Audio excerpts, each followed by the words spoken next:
Estelle Jorgensen, professor of music at the Indiana University Jacobs School of Music, writes in her book, The Art of Teaching Music, being a musician is a vocation, or a deeply spiritual calling.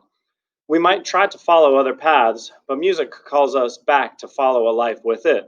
Approaching music this way leads inexorably to living our lives as musicians. Making and thinking about music consumes our lives.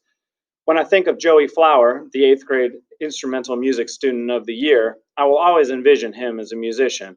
He lives his life surrounded by music, exemplifying what a musician is and does daily. His greatest accomplishment as a percussionist was being the number one student in our district, which included 17 middle schools. In my 9 years at Admiral Byrd, Joey has been my only student to successfully audition for our district band all 3 years at Admiral Byrd. As a seventh grader and eighth grader, he was first chair both times.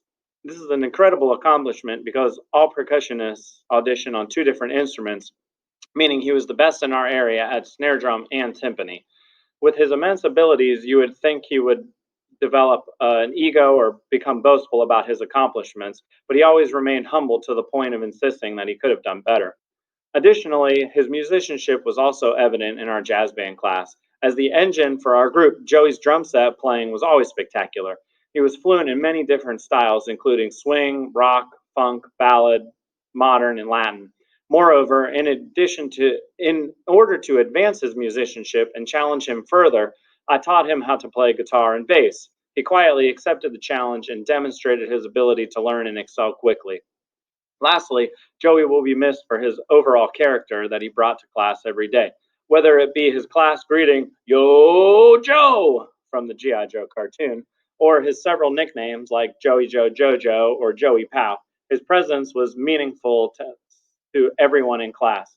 He was a model student and was always easygoing and had a laid back disposition. Generally, he was one of the last students to leave class because he always wanted to stay and chat about musical things.